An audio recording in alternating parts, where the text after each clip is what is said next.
and announce everything. Okay, fine.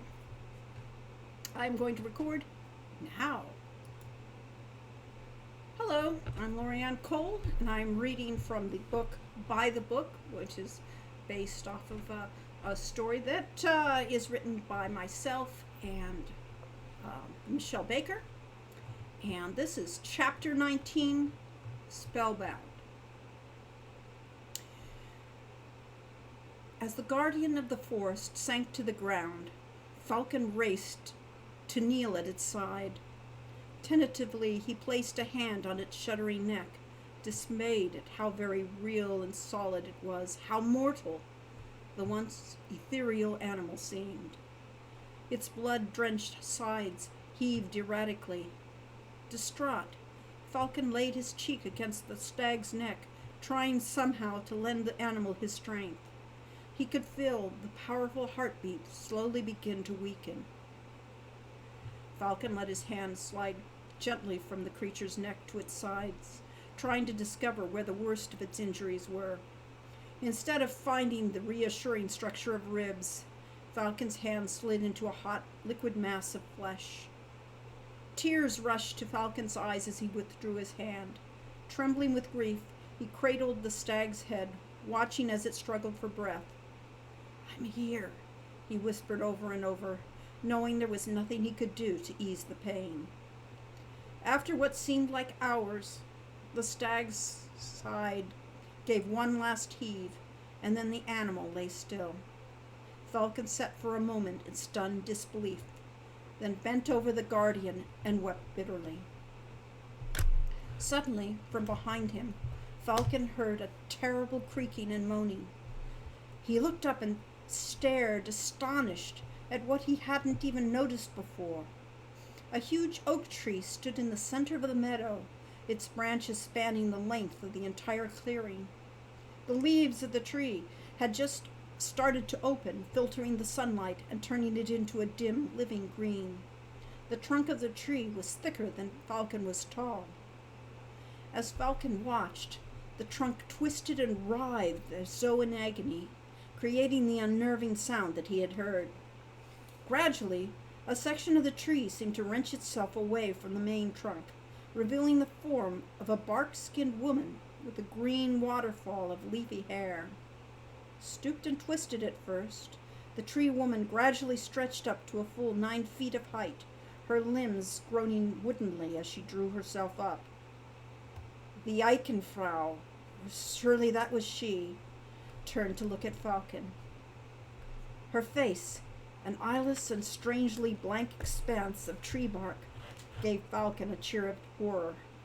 Even without a facial expression, the Eichenfrau somehow managed to channel the full force of her rage and grief directly at Falcon, and he found himself trembling.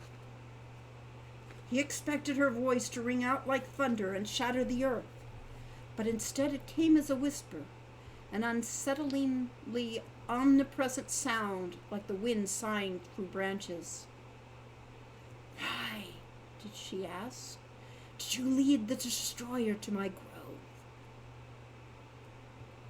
"I didn't mean to come here," he said hoarsely. I didn't know where it was going. I just followed the stag." "And why," persisted the Eichenfrau, "did you not lend aid before it was too late?" Falcon couldn't speak. He continued to weep, still clinging to the guardian. But even as he did so, he could see a white mist rising from its body. Its flesh seemed to dissolve into vapor, breathing upwards and dissipating on the breeze. "Because you hesitated," whispered the Eichenfrau, "I am left without a guardian." Suddenly Falcon found it difficult to breathe. She was right. "Your heart is not unlike that of the creature whose death you have caused," said Eichenfrau. "For that reason, instead of destroying you, I shall bind you to me, and you shall take its place." Falcon looked into the Eichenfrau's face, numb with disbelief. He tried to speak, but failed. "From this day forth," she continued. You shall walk alone, appearing only those to hearts who are pure and whose motives are with harmony with nature.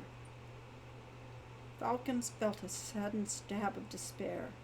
An eternity of solitude, wandering the forest like a wraith? Would he still think and feel? What about Hawk and the others? They would never even know what happened to him. Who would look after them? They were his responsibility too, weren't they? For a moment, he wanted to rebel. But how could he? He had destroyed something infinitely precious. He had failed to act when it would have made a difference, and so now it was his duty, his responsibility to accept justice. He bowed his head in surrender. If you believe that I am worthy of the role of guardian, said Falcon, I accept it. In response, an aura of green light enveloped him, and something ancient and powerful seized the very core of his being. He cried aloud at the unexpected invasion. He could feel his individuality being drawn out of him like poison from a wound. Trying to relax and submit to his fate, Falcon slipped into a half-dream. He saw a strange creature writhing against blackness. At one moment it seemed like a great green stag. At another, a unicorn purest white. The creature's shape distorted as its body thrashed painfully, and Falcon's own body convulsed in sympathy. Then, abruptly, his identity returned to him. The light withdrew, and the strange feeling passed. The Eichenfrau was clearly surprised. The emotion seemed to permeate the very blades of grass under Falcon's feet. It seems, she sighed after another moment, that you are not mine to claim. Yours is another destiny. Falcon took a moment to absorb what she was saying. What could possibly be more important than to protect the well-being of the entire forest?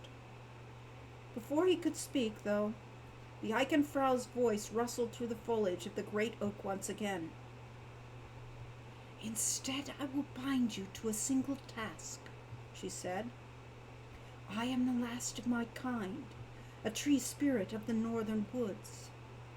There is no more place for me in the north, where forests exist but to serve man. My seed, however, may yet grow elsewhere. As the Eichenfrau spoke these words, Falcon saw something falling towards him from the branches overhead, floating down as though it weighed no more than a feather. As it drew nearer, he saw it was a large, glowing acorn. He stretched out his hands, and it dropped into them, suddenly acquiring weight. You will hold the seed for many years, whispered the Eichenfrau, and travel to many places. But when you find the right ground, you will know. Plant the acorn there. In this way, you who have led to my destruction shall also ensure my survival. Falcon nodded silently, knowing that any spoken promises would be meaningless. Seemingly satisfied, the Eichenfrau slowly began to draw back to the trunk of the great oak. Please wait, Falcon said softly. The Eichenfrau paused. I need your help, he said. Why should I give you my aid? Falcon rose to his feet. Because unless I succeed in my quest, he said earnestly, I can't succeed in yours. How he knew this, he wasn't quite certain. The Eichenfrau said nothing, but made no more move to depart. I need a token of earth magic, so that I might make a potion to restore a human from an enchantment. You may take the remains of my guardian, said the Eichenfrau, her voice softened by a fresh swell of grief. Go to the place where the ogre fell, and you will find the token you seek. With that, the Eichenfrau melted into the trunk of her tree and disappeared. Feeling a century old, Falcon crossed stiffly to the site of the horrible battle. There, scarcely a foot from the fallen ogre, lay a fragment of the guardian's antler that had dropped off in the battle. His eyes filled with fresh tears, Falcon stooped to collect all that was left of the beautiful animal. Thank you, he whispered to the oak, looking back over his shoulder. There was no reply, not even so much as the rustling of a leaf. The local healer's hut was much nicer than Auntie Willie's dilapidated pile of thatch, but the resemblance was enough to give Hawk an unsettlingly flashback to his less than idyllic childhood. He rubbed his right ear absently, half feeling the pinch of Willie's gnarled old fingers as she dragged him from yet another fistfight. Hawk shook off the memory and made his way to the healer's front door. Hello, called Hawk. Is anyone home? A short, rather plump woman of indeterminate age appeared instantly in the doorway at the sound of his voice. Why, Falcon, she said joyfully. How nice to... She stopped, taking in Hawk's singed clothes, the skull-topped fence post attached to his satchel, and the still dripping Laufer head that Hawk had managed to lop off on the way. See you again, she finished less enthusiastically, her face going a little bit pale. Actually, I'm Hawk, he corrected. Nobody here seemed able to tell us apart. I was wondering if I could get some salve for my burns, and also, could you check some things out to see if they'll work for the dispel potion? The healer just stared at him. So you're Hawk. I heard so much about you from your brother. Hawk scowled to think what she had heard. Reaching into his rucksack, he pulled out the bottle of water and handed it to her. I got this from the lake, he said. I don't know if it's magical or not. There didn't seem to be any Nixies living there. The healer made an arcane gesture over the bottle, then frowned and handed it back to him. Just ordinary water, she said. I suppose that the Nixies left the lake long ago, if there ever were any. Rats, said Hawk, wincing as he twisted to put the bottle back in his backpack. Oh, you're hurt, aren't you? She said, her expression changing abruptly. Here, let me see what I can do. She grabbed a jar of healing salve from the top shelf. Take off your shirt, she said, and let me put this on you. Hawk complied, giving a little hiss of pain as the cloth pulled loose from his skin. The dispel potion needs fire magic too, right? He said. Well, this skull just about fried me, and I'm pretty sure there was magic involved. You managed to get burned rather badly in places, said the healer, vigorously rubbing salve into his shoulders and chest. For some reason, the healer's very thorough ministrations were starting to make him feel a bit uncomfortable. Let me see your hands, she went on. Not too bad. You will need to put some salve on later as well, just before you go to bed. Now, take off your pants and let me see your legs. Hawk's cheeks grew red. I'm pretty sure my legs are fine, he said, quickly grabbing his shirt. How about the skull? Is it going to work? Amelia shuddered as she looked up at it. Let me see in the book, and I'll see what the potion description says again. She bustled over to the book and started flipping pages. You really aren't very much like your brother, are you? I certainly hope not, said Hawk as he put his arms back through his shirt and tried with difficulty to pull it back on. He felt strangely numb from the salve, and he couldn't seem to get his head through the neck hole. Amelia didn't seem to have heard him. Your brother is so sweet. His expression when I kissed him was just priceless. Hawk dropped his arms in shock, trapping his head under his shirt. Oh, there it is, she said, pointing to a page in the book. Elemental, organic, spontaneous On incandescent conflagration? Yes, that skull should do nicely for the dispel potion. You kissed my brother? Hawk blurted, shoving his head through the neck hole of his shirt and gaping at the healer. But you're old enough to be his... I don't think he... Wow! The healer looked up from her book, indignant. I was only rewarding him for bringing back my ring. Just how old do you think I am, anyway? Hawk hesitated. Never mind, don't answer that. With some effort, she turned her attention back to the book. You will need to find the remaining magical and non-magical ingredients before I can even start to make the potion. It should only take me about an hour to prepare once everything is assembled. Great, said Hawk. My brothers are working on the other stuff. I'm sure Falcon will come and visit soon with more magic for you. The healer flushed, and Hawk couldn't hold back a grin as he set a handful of coins on the table.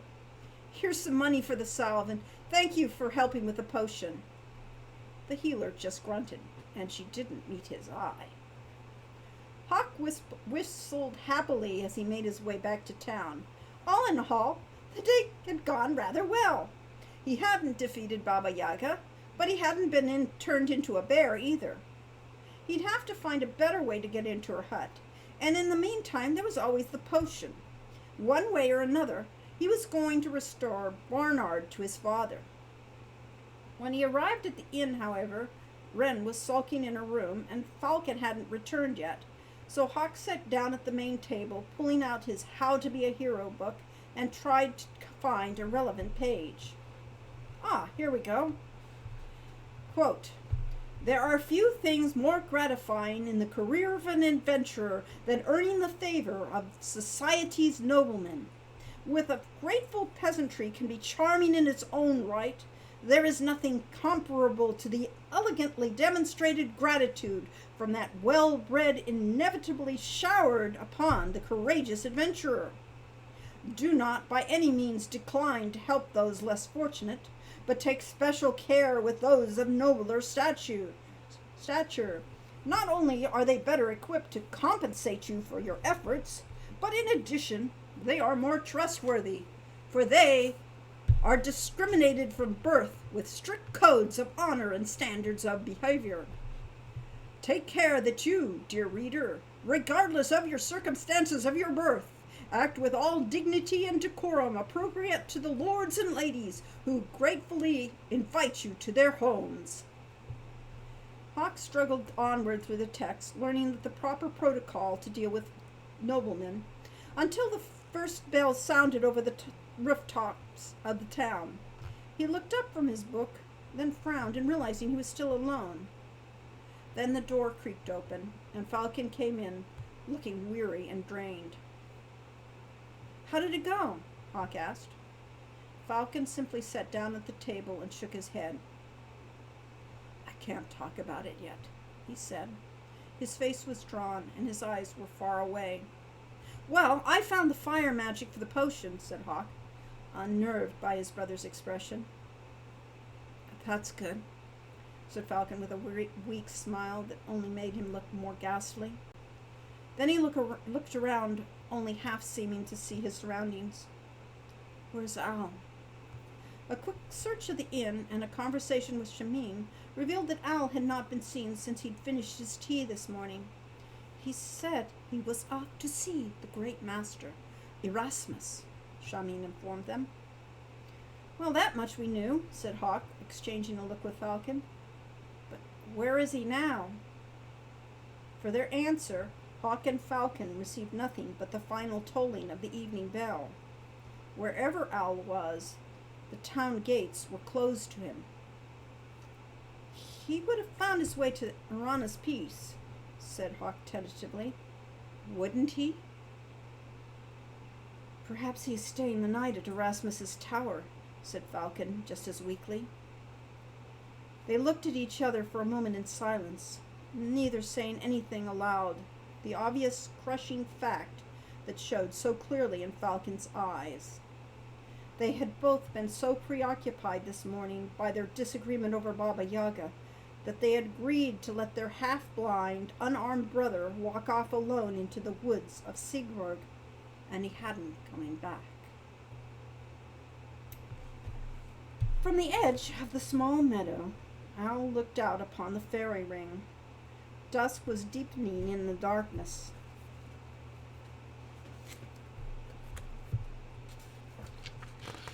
But the pinkish mushrooms almost glowed in the scant light of the half-moon. He'd sat by the ring all day, but all he had seen in the meadow was a large hare that gave the mushrooms a wide berth. Al wondered if he should have taken the hint. It was far too late to return safely to town now. His only hope was that somehow he could make it to Arana's peace. But just in case the pixies didn't come out until nightfall, Al figured he should wait a little longer. His patience, at last, was rewarded. As the last traces of light faded from the sky, Al saw movement near the center of the ring. He sat up straighter, squinting to get a better look. A yellowish, vertical ellipse of light appeared, then drifted to the outside of the ring and began orbiting it somewhat erratically. The yellow light was soon joined by similar patches of red, green, blue, and pink. A purple glow appeared next, bobbing in and out of the other colors, as in the opposite direction. Lastly came a smaller orange light that seemed to have trouble keeping up with the others. Al began cautiously to approach the ring, and as he drew nearer, he could hear what sounded like the chiming of tiny bells. The delicate melody filled him with a sudden childlike sense of joy. As he drew closer to the dancing lights, he could see within each light the shape of a slender girl with wings like butterflies. "Excuse me, ladies?" said Owl politely. The pixies all turned toward him with expressions of shock, then dived down into the shelter of the mushrooms. From behind one mushroom, Owl could see a pink glow. "Ooh, a human!" it seemed to say, in a voice like a chirp of a cricket. "Can't be," said a half-hidden red light. "Humans never come here." The green pixie peered out from one of the mushrooms, revealing a pair of tiny black eyes. "It's so human!" The purple one popped up quickly, then dropped down. "It's not! It's so!" The yellow one emerged from behind the mushrooms, floating up into the air with a frantic beating of its glittery wings. "It is a human," she announced. "A big, ugly one." From behind the smallest of mushrooms, an orange glow began to tremble. The blue pixie floated up to the yellow and looked at Owl appraisingly, pressing a tiny hand to its mouth. "I think it's cute," she giggled. "You think everything is cute," said the green as she climbed up on her mushroom. Blue stuck out her tongue at the green. "Do not! Do too! Do not!" The blue launched itself across the ring at the green, and suddenly they were pulling hair and kicking. Owl decided he'd better say something before things got further out of hand. "Begging your pardon, ladies," he said, taking care to keep his voice quiet and polite, "but I need your help." All of the pixies immediately vanished beneath their mushrooms. "I understand that you're proficient in the air magic," Owl said gently. "If you could spare me a small token of this powerful magic for use in a potion, I will compensate you in any way you seem appropriate." The pink pixie appeared from behind a different mushroom. Her eyes were wide with shock. "Is it talking to us?" she said in her high, tinkly voice. "Can't be," answered the red haughtily, revealing herself. "Humans can't talk." The yellow again flew into the center of the ring, seemingly unafraid. "It is talking to us," it proclaimed. "What did it say?" asked the blue, still hidden. "I think it wants to play," the green pixie guessed, poking her head out. "Ha!" said the red from behind its mushroom. "Humans can't play." The blue pixie crawled out with a delighted smile. "Maybe it wants to dance." "Silly," said the red in a tone of utter contempt. Humans can't dance either. The yellow hovered nearer to Al. He could see the delicate points of its ears beneath its wispy, buttercup yellow hair. Its black eyes were flat like an insect's and sparkled like glass. Do you want to dance? Al paused, daunted. I don't know that I'm particularly good at dancing. All of the pixies, except the yellow one, abruptly disappeared. From behind one mushroom, a muffled voice said, "Told you so." After a moment, the blue pixie emerged, flew to the center of the circle, and tugged on the yellow's dress. "We could teach it." The yellow one looked at the blue for a moment, seeming to consider. "Come into the ring, human," she ordered. "We dare you," said the pink one as she reappeared. "We double dare you," said the purple, executing a dizzying pair of circles around Al's head before taking her place in the fairy ring. "Come and dance with us," demanded the yellow. Al tried to back away. It's not that I'm unwilling," he began. It's just that I haven't taken a whole lot of..." As he spoke, all of the pixies took through the air and began swirling rapidly around Al. He found himself stepping into the ring. "Dance," said the yellow. "Dance," said the pink. "Dance," said all the pixies at once. The pixies began to sing, and the magic shivered over his skin like a warm rain, a cascade of flower petals. Beneath its delicate harmonies, there was a steady rhythm that was irresistible. Despite himself, Al found himself moving in time with it. "Told you it couldn't dance," declared a red pixie. "Can't so," replied the purple. The more the pixie spun around him, the faster Al had to move. The tempo increased slowly but steadily, and his feet matched it as though driven. He spun, stomping his feet. His arms seemed to move of their own volition. It was getting difficult to catch his breath. "It dances lovely," sighed the blue pixie. "Bluebell loves a human," taunted the green. "Do not." "Do," said the purple, joining in the argument. The music was slowly being drowned out by the pounding in Al's head and lungs. He tried to stop, and found to his horror that he couldn't. His body convulsed onward with the rhythm and the pixies singing, and the motions of their dance became grotesque panic.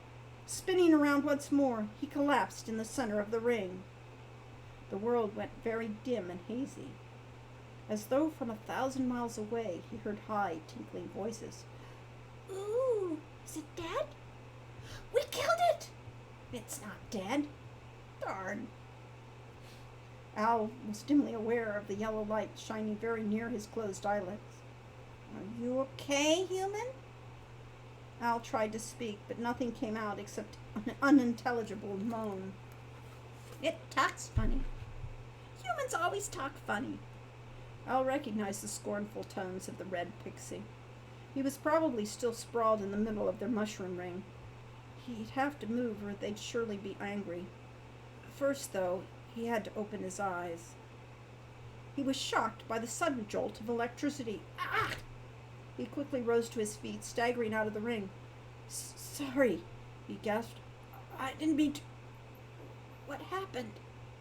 "Mallow, you hurt it," squeaked Bluebell, rushing to grab the arm of the yellow pixie, whose hands were sparking slightly. The red pixie rolled her eyes. "You can't hurt humans." Mallow shook off Bluebell with a stern look, and then the little blue pixie backed off, flying to a mushroom near Al. "You okay, human?" Mallow hovered directly in front of Al's face. At this distance, he could see the glittering golden lashes that framed her strange, vacant eyes. "What do you want?" "Hair magic," Al managed. "Magic?" echoed the green. "No magic here," replied the red. "Rosebud, we are magic," Mallow said, shooting the red pixie an exasperated look. Rosebud hung her head. "Oh, right." "And what's one of us?" shrieked the pink. "No way," said the purple. "We won't go," said the green. "You can't make us." "Yeah." The purple pixie unrolled a long, violet-covered tongue and thrust it into Owl's direction. No, no, Owl struggled to explain. I don't intend to harm you. Can you spare us any part of your magic that I could put in a jar? Something that won't hurt you. You can put Rosebud in the jar, replied the purple. That wouldn't hurt us. Would so, said the red pixie indignantly. Would not, said the green. Mallow looked back at the others. Someone could put dust in its bottle. You do it, said the pink irritably. Violet can do it, said Mallow. Yucky! Do I gotta? You made it dance, replied Rosebud. We all made it dance, Violet replied. Just do it, declared Mallow. Oh, right. Violet flew over to the jar that Owl held out. She landed there and scraped her wings on the jar rim. Sparkling purplish dust drifted to the bottom of the jar. Thank you very much, said Owl to the dainty little creature hovering over his hand. I'm pleased to meet you, Violet. Violet stuck her tongue out at him again. And then she flew back to the ring. Isn't it sweet? Said Bluebell. If it's so sweet, go kiss it, said the green pixie. Dare you? Said Strawberry. Double dare you, said the green. Triple dare you, said Strawberry. There was a moment of silence. All of the pixies stared at Bluebell. Okay, she said with determination. Bluebell flew over to Owl and leaned her head next to kiss his cheek. A tiny bolt of lightning zapped between them, and Owl jerked back in pain. Bluebell buzzed back behind a mushroom. You hurt him, said Rosebud. Now you owe him, said Mallow. Do not, required Bluebell unhappily. Do too, replied both Violet and Strawberry. Owl looked back at them all, rubbing his cheek. How do you do that? Those little sparks of lightning. They're lovely. Show him, ordered Mallow, so he can understand. Bluebell looked around at all the other pixies. They stared back at her, unyieldingly. Bluebell sighed heavily, and she took to the air in front of the Owl. Watch this, she said. Bluebell started flying in an intricate pattern in front of him. Mallow flew over and started flying in the same pattern. Soon all of the pixies were flying after one another, and against the background of the night, Owl could see the streaks of light forming a shape, a rune spell. Frantically, Owl tried to memorize the shape he was looking at. It was 4 runes. No, perhaps it was just 3. One that cut diagonally across the design like a lightning bolt. Lightning, he realized with a shock of pleasure. Another one was roughly pentagonal in shape, and the familiar curving shape of the spell rune. Frantically, he tried to memorize the unfamiliar rune. Then it was gone. Thank you, he said, hoping he'd learned it well enough to make it appear in his book. I appreciate your gifts. It was very interesting meeting you. Good riddance, puffed Rosebud. Do you have to go? Asked Bluebell. She hovered in front of him, her tiny face a study in disappointment. Owl repressed a shudder. I'm afraid so, he said.